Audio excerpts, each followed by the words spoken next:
Getting a personality is like hacking into NASA if the cybersecurity team were using sticky notes. Remember how simple it was when you were a kid? Your entire personality could revolve around liking dinosaurs, having a rock collection, and being fast at freeze tag.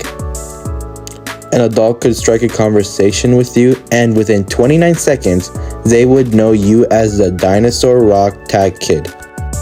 Yet now, for some reason, you feel boring compared to Chad, because after the 69th time not being able to name a single one of your interests and hobbies when asked, it might start to feel like you just don't have any. The next door neighbor, Lucy, seems to have more of a personality than you do as the cat lady. Believe it or not, getting a personality is way easier than advice on Reddit makes it seem.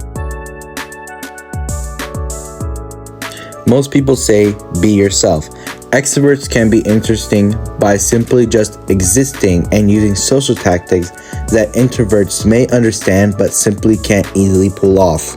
So unless you're ready to switch sides, your next best option is to go to Google, where you'll find ads about personality tests, books to read, articles, and suggestions to join a chess club. What even is a personality? A personality is influenced by many factors, including how we think, feel, and behave. These elements shape our character, which in turn affects how we perceive the world.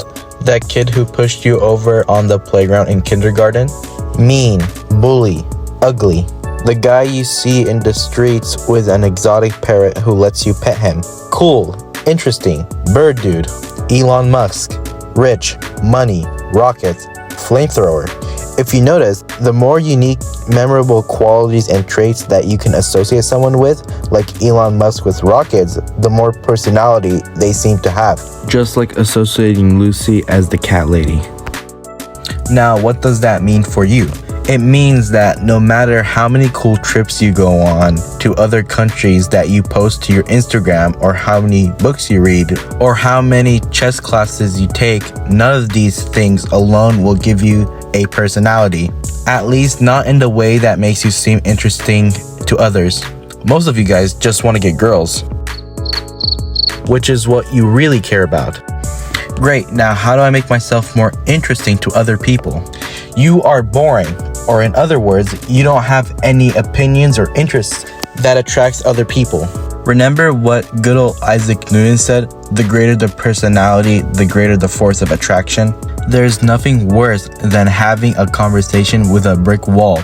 Someone who doesn't offer any back to forth or anything interesting to contribute.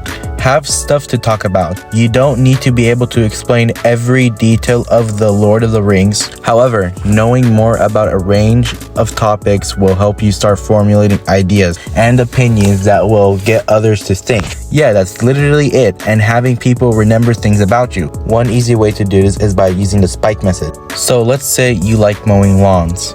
You think mowing is relaxing and you like landscaping to shape things.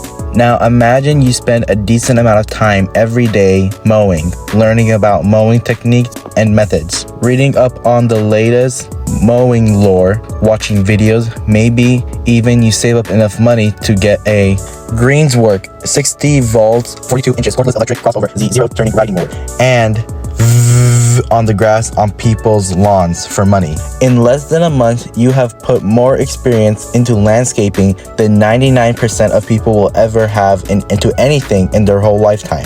The next time you meet someone, you will be known to them as the landscaping expert, which may not sound very exciting, but it's better than not being able to answer what your favorite interests are when you're asked about it for the 58th time. So, what do you do for fun?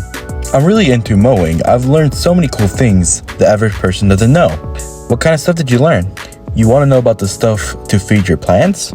You might be thinking that that's not an interesting hobby. No one's gonna care. So just replace mowing with whatever you find interesting and run with that. Don't worry about being boring, because whatever you become the expert in, you don't have to talk about that thing all the time. It can be difficult to know where to start, especially when a conversation steers into a topic you're unfamiliar with. So, you don't need to know everything about everything to have interesting opinions. Start by consuming content about things that you wouldn't normally engage with. Read a book in a genre you don't usually go for. Listen to a new podcast or watch a new anime. Observe as much information as you can, and eventually you'll start listening to other people talk about their opinions and interests. You will form your own personality while also expanding your knowledge. This will help you get your foot into the door. So instead of having to introduce yourself the same boring way like everyone else does, like, hey, what's up? What's your favorite color? My favorite color is green. Oh, yeah, that's so cool. My favorite color is blue. You can actually get people to actually stop and listen to you. Then you can have conversations about how the subscribe button just looks really clickable. Fun fact, college admission officers are literally paid to identify applications who have cool personalities. When they discover that you're better than 99% of the people at something like mowing, for example, that shows up as a flag. Which is why that college's essays with the high success rates are about something super niche, about how good they are at competitive swimming or at playing chess. Let us repeat the steps. Step 1, find something that interests you, no matter how weird it is. Step 2, learn about it until you know slightly more about it than the average person would know. Step 3, when introducing yourself to people, talk about this thing.